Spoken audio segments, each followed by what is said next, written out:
วัสดีจ้า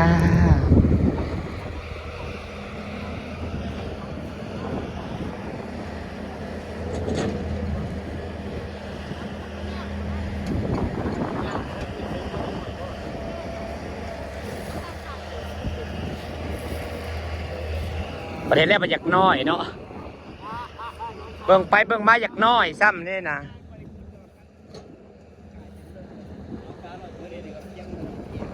จกเป็นน้องรถแบบนี้นะ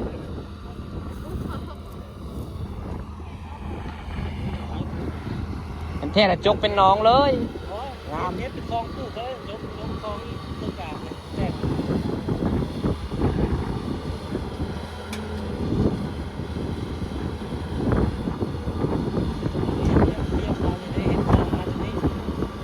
ตัดตรงกลางเป็นแท้เห็ดคลองไปอีกแล้วครับนะตอนนั้นบ่อเห็ดบ่อนย่างลกอะไรเห็ดคลองตัดมาอีกนี่สิงามเป็นแท้นะแต่เห็ดโค้งครับพี่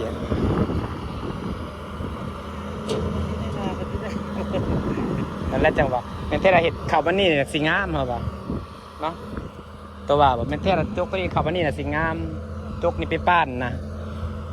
มันเป็นตัวยูบางสิ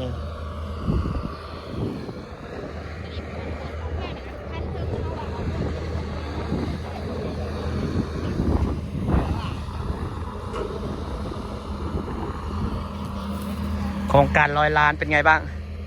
โครงการ100 ล้านจะดีใจวะดีใจสิได้เสียเงินพี่น้องมันก็ได้หลายสิ่งหลายอย่างแล้วเขาบริเสียเงินผิดละล่ะนี่ก็คือเขาก็ได้เฮ็ดก็ได้ปล่อยเขาถึงปล่อยกลุ่มยังก็ได้บัดนี้คันมันเขาก็สามารถปลูกเครื่องปลูกของฟังก็ได้ก็แล้วแหละเนาะคันเฮาบัดตกแรงเป็นหน้าเลยน้ำเพียงแต่ทอแต่ได้บ่อนะคิดดินในนี่ซุ่มตลอดเลยนะปลูกเลี้ยวไปปลูกพักแม่นคันที่เขาสามารถปลูกพืชพักได้เบิดเลยเพียงแต่เขาดูคันมีน้ำเบิดได้นั่นโอ้ยดินในนี่ซุ่มตลอดแล้วปลูกพักได้ตลอดเลยบ่ต้องหดเป็นไงโครงการหมูต่างจังหวัดสิบูตัวสมบูรณ์เฮ็ดแล้วก็ต้องดูจ้าสมอยากได้ให้ได้อยู่แต่คนที่เฮ็ดต่อไปนะโอ้บ่คิดแห่ได้นะคิดดินนั่นนี่นะถมดินนี่คักๆไปนะคิดดินแม่นคิดดินแห่ถมเฮือนก็อยู่เลยอยู่โตเลยแจบเลยบ่คือดินดากมาชมโครงการ100 ล้านเสาวันนั่งกระหมักเบิ่งหมักส้มได้พอนั่งหมักนั่งเห็นแบบนี้นั่งหมักบ่หมักคันว่ามีแล้วมันเป็นว่าเห็ดเป็นน้องเป็นโคกยังปลูกนั่นปลูกนี่น่ะหมักเบิ่ง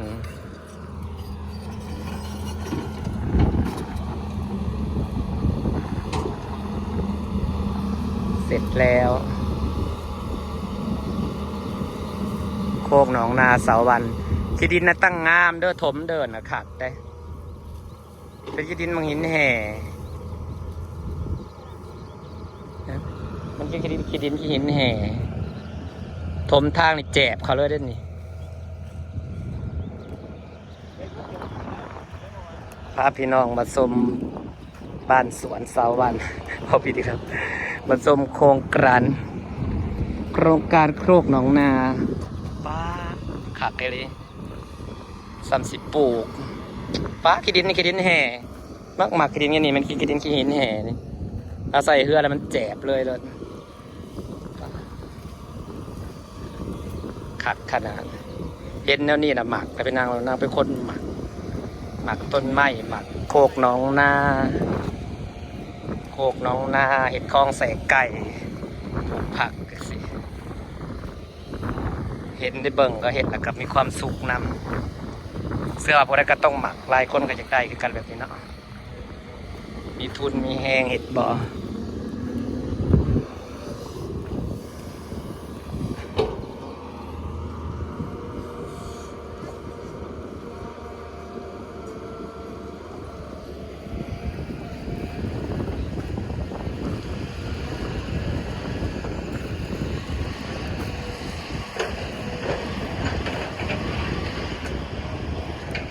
10,000พอเห็นเด้อ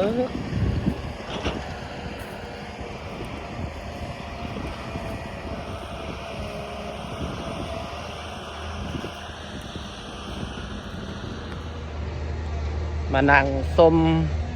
เพิ่นนั่งเล่นกับอำมาลาสวนอำมาลาก็นอนนั่งส้มเพิ่นจกโคกน้องนาสวรรค์จ้าบางเนี่ยพี่น้องงามข้าวโพดกำลังงามปั๊บสิได้เมื่ออะไรแบบนี้เมื่อละจ้าส้มสวนไม่ได้อยากไปส้มสวนนอดพุ่นนะครับทางพุ่น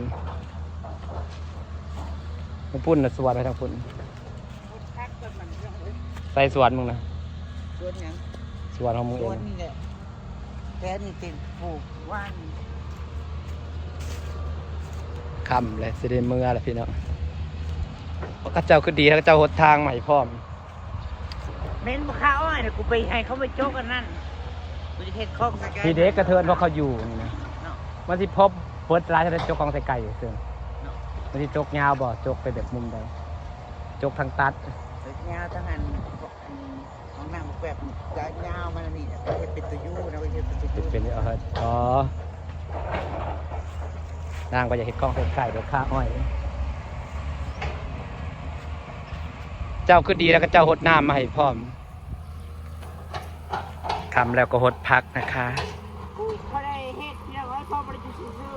แมน ๆบ่ได้มีแนวถ่าย อยู่ซื้อกับไม่เอาถ่ายพอได้นั่งได้นอนตัวปีนี้ฉันบ่ได้ปลูกยังเลยค่ะสิมาขอกินเท่านี้แหละค่ะ แต่ดอกอันนี้มันเป็นดอกมันเนี่ยเป็นคือมึงว่ามันยินแหละนี่เนี่ย มันอยากเป็นพี่อาไปแล้วเลยเนาะผัดมันเป็นผักกัดดอกผัดประหยัดสีดยาเด็ดเตียงผัดเพราะว่าเขากินดอกมันเด้ก็บ่ได้ปลูกกะหล่ำบ่หางผักกาดดอกนะครับมันงามขึ้นมาดำใบมันงามเลย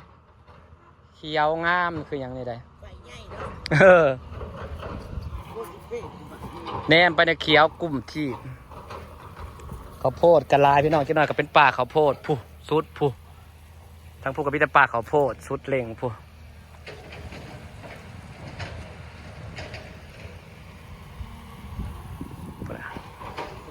จากเป็นไหหน้าแล้วก็เริ่มเปลี่ยนแปลงไปเรื่อยๆแล้วคนเฮาเริ่มมีเงินก็เริ่มเปลี่ยนแปลงไปอีกเปลี่ยนแปลงไปอีกแล้วก็จะเป็นคอกหมูนี่ก็จะเป็นกกมะพร้าวกกไม้ใหญ่มาแล้วก็เป็นสวนแล้วแบบนี้เป็นบ้านสวนแล้วแบบนี้ก็สิต่อไปเรื่อยๆสลอยก็สิมีไปเห็ดจุพุ่นอีกวันนี้โอ้ยังสิเป็นตาอยู่เป็นหนาเนาะมันเป็นแบบคนเฮามันแบบต่อเติมไปเรื่อยๆเห็ดนั่นเห็ดนี่ขยายออกไปเรื่อยๆนะปัจจุบันมันหนักมีแนวอยากเห็ดดอกคนเฮาน่ะจังสี่แหละได้ซ้ำหนึ่งแหละกับพ่อได้เติมเพื่อสิแล้วผมมีคำว่าแล้วเฮ้ยมนุษย์ถ้าผมมีคำว่าพ่อแล้วผมมีคำว่าแล้วรวยแต่ก็อยากรวยเพิ่มมีสำเนียกอยากมีเพิ่มได้สำเนียกอยากได้เพิ่มผมมีคำว่าแล้วดอกกันคนอยู่คือเฮาเนี่ยก็เห็นแบบว่าอันนี้บอกพ่อก็อยากได้เป็นสวนบ้านสวนอยากได้เป็นไอ้ได้เลยคันมันน้อยอยากได้เป็นทรายอยากเป็นคันใหญ่จะเป็นตะยูไปเป็นคันใหญ่มันก็เป็นตะยูเลยแล้วมันก็งามอันเดียวก็โตคูณขึ้นแล้วแต่ก็ไปให้หน้าได้แนมเบิ่งอ่ะบ่ได้มีอันนี้ได้แม่นบัดเป็นให้หน้าได้แนมเบิ่งน่ะบ่ได้เป็นวิวได้บัดคูณขึ้นมาแหละแนมเบิ่งน่ะเป็นอันนี้ทั้งที่ได้เป็นมุมแบบว่าเป็นมุมเด่นเป็นมุมวิวทันทีนะจะได้ปลูกต้นไม้ใส่ตามขอบแล้วก็เป็นวิวขึ้นมาอีกแบบนึงอีกแล้วนะงามขึ้นไปเรื่อยเป็นผักด่างขมเราอยากกินอ้อมเขียด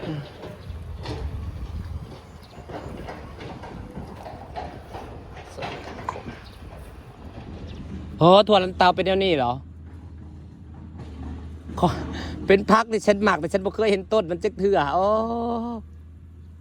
มันหมักกินผัดถั่วลันเตานะแล้วก็เคยเห็นต้นถั่วลันเตาแต่มาดูเนาะเข็นขี้หมูอยู่บดมือทั้งพุ่นนะพู